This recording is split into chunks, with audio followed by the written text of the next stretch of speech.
When Zoo Miami's Ron Magill announced his retirement from Miami-Dade County last month, it got me thinking about all the times our jobs intersected with his, whether it was seeing him at the Heat Family Festival or a game or even hearing him on sports radio. You quickly realize that the quote-unquote animal guy was a fan favorite, not just for the fans, but athletes as well. Hey guys, we're going to do a quick shot here. I'm going to have you guys look right at me. Putting the animals front and center has been Ron Magill's mission. His enthusiasm for nature and conservation have brought some of the world's biggest, and I mean biggest, celebrities to Zoo Miami. Amazing thing for me is I look at these athletes and I look at people like Shaq, like Dwayne Wade, and and I'm thinking these guys are big, strong. Look what they do in the court, and they come out here and they see something like a little bird, and they're like, oh, that was so great. I mean, I remember I had Shaq come out. We had a little baby giraffe born. I said, Shaq, come on out. I want you to meet this newborn giraffe because you're gonna be a lot taller than a newborn. It's gonna be a great picture. He's like, you gonna bite me? You gonna bite me? You gonna bite me? Shaq is not gonna bite you. Come on out here. The guy was so afraid of a baby giraffe that doesn't even have teeth yet. Oh no. Oh no. Come on. You want to try? You sure? Ron's passion and expertise drew visitors from all over, many times from the sports world. A days-long visit to the zoo often turned into lifelong friendships. He FaceTimed me the other day with Barkley.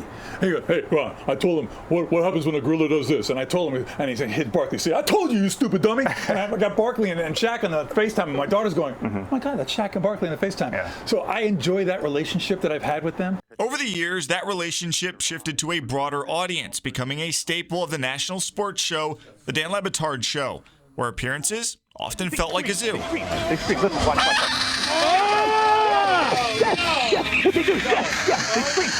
He's a content fountain and a South Florida icon. I don't say that loosely. Dan Le Batard first brought Ron on his show during his ESPN days, a move that was not welcomed by the network until they saw. But I think the worst fart I think I've ever smelled in an animal that I knew was a fart was a cheetah. And heard what Magill was all about. The thing is, it was sitting right next to me, and I heard it. You know, you just oddly enough, the greatest fights I had early at ESPN were about the fact that we had an animal expert on, and then by the end of our time at ESPN, SportsCenter was calling him for like hypothetical mascot fights because they'd come around, as everyone does, come around on Ron. Are they having sex? No, they're not having sex. This is the dance. This is the date, the dating phase. The questions of that type got sillier and sillier. You know, it used to be who would win, a lion or a tiger, and then it became who would win, a 150-pound man or 17 gorillas. And all I've got is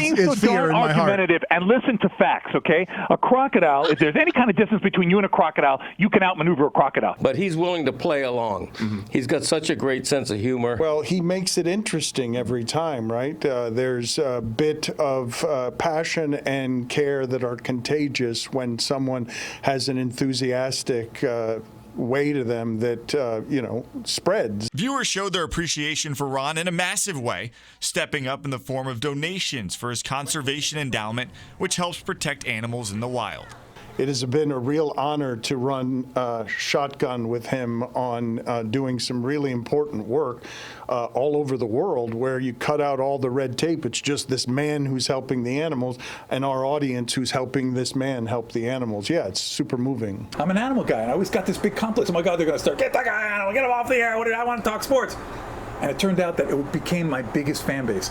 Over $1 million, and my endowment has come from Le Batard listeners. Wow. And it's been amazing. You want to be happy doing what you do every day. You spend your life, your job, your career. Be happy doing it. One of the greatest privileges I've had is working here at the zoo for 46 years. I'm just retiring from the county, from the government.